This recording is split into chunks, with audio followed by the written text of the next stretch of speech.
Hola, buenos días. Hoy estamos en Torrefiel, concretamente en una zona muy buena de Torrefiel, que tenemos ahí los parques infantiles y tal, muy cerca de Primado Reig, transporte público, gastronomía, hostelería, comercios, todo lo que requerimos para vivir en un barrio nos lo ofrece este. Y vamos a ver un apartamentito muy chulo, bastante nuevo, de una habitación. Vamos a verlo y a ver qué me decís. Hasta ahora.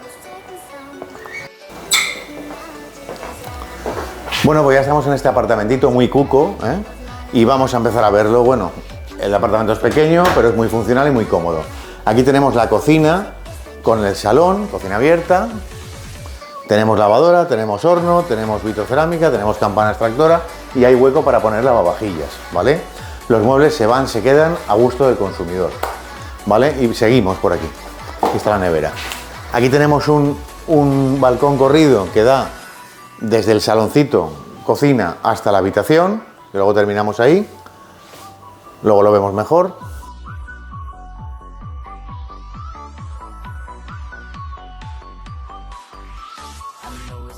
Esta sería la habitación principal y única, con armario empotrado. Fijaros bien, tiene buena capacidad. Comentar aquí, si enfocamos aquí un momentito, tenemos aire acondicionado frío-calor por conductos. Ahí están los conductos. Y este va directamente al cuarto de baño, que lo veis ahora.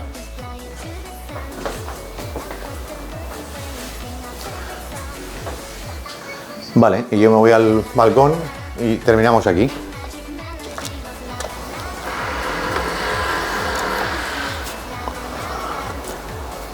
Pues lo dicho, vamos a terminar como siempre acabamos, intentando conjugar lo mejor posible el IPZ, el inmueble, el precio y la zona.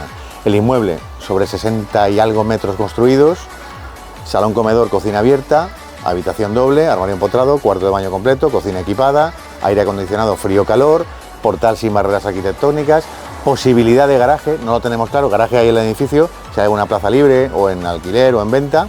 Y el precio estamos acorde un poco a la zona donde estamos y a lo que tenemos en la vivienda. El edificio es bastante nuevo. Y la zona, pues estamos muy cerca de Primado Reig, esto es la calle Marqués de Montortal, tenemos colegios, tenemos autobuses, todo el tema de transporte público, tenemos parques, en toda esta zona de aquí atrás hay parques, es decir, conjugando bien el inmueble, el precio y la zona, tenemos no solo una buena compra como residencial para una pareja o una persona sola, sino también una posible buena inversión, porque estos apartamentos se alquilan muy rápido, ¿de acuerdo? Por lo tanto, buen inmueble, buen precio y buena zona. Muchas gracias, nos vemos en el siguiente. Chao.